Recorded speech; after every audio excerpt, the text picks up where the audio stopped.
और ये बताइए कि प्रधानमंत्री से कितने देर तक आज सुबह बात की है? मैं वेणु देशमुख, तीजन बाई की छोटी बहन की बहू, उनसे 1 मिनट 18 सेकंड बात हुई। तो सर का सचिव कॉल किए थे तो बोले कि प्रधानमंत्री जी आपसे बात करना चाहते हैं। तो बोली ठीक है सर, ऐसे करके बोली।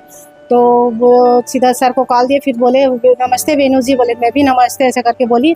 तब बात सुनी तो थोड़ा अचंभा हो गई। फिर बोले कि मैं प्रधानमंत्री नरेंद्र मोदी जी बोल रहा हूँ करके बोले। तो मैं और बोली नमस्ते करके। तो बोले मम्मी जी का नाम लेके उनका हाल पूछने लगे कि कैसा ऐसा करके। मैं बताई उनका तबीयत बहुत ज़्यादा ख़राब है, स्वास्थ्य बिगड़ा हुआ है, बहुत ज़्यादा वीकनेस कमजोरी है उनके शरीर में, क्योंकि खाने पीने में दिक्कत हो रहा है, उनको निगलने में दिक्कत हो रहा है। तो खिचड़ी का सूप बना के पिलाते हैं, ऐसा करके बताई। तो सर बोले अरे बाप रे, ऐसा करके बोले। फिर कुछ काम होगा मेरे लायक तो बताना, ऐसा करके भी बोले।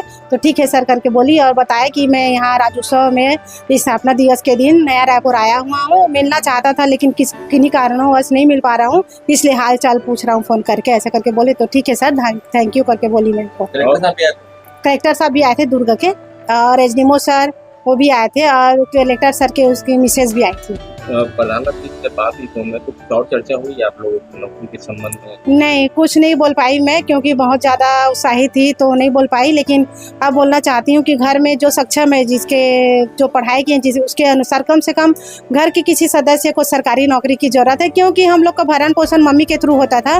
और मम्मी जब से पैरालिसिस हुआ है तब से आर्थिक स्थिति में थोड़ा कमजोरी, क्योंकि मम्मी के लिए खुद महीने में 15 से 20 हज़ार लगभग खर्चा आता है उनका, और उन्हीं के अकाउंट से निकलवा के, मतलब मम्मी का जो भी चाहिए रहता है जरूरत का सामान उसी से करवाते हैं। अच्छा, कुछ चर्चा हुई प्रधानमंत्री से, आप लोग से बात की है तो प्रधानमंत्री ने कुछ आश्वासन दिया है आप लोगों को? आश्वासन ये दिया है कि अगर कुछ जरूरत होगा तो आप बोल सकते हो मेरे को करके बोले हैं।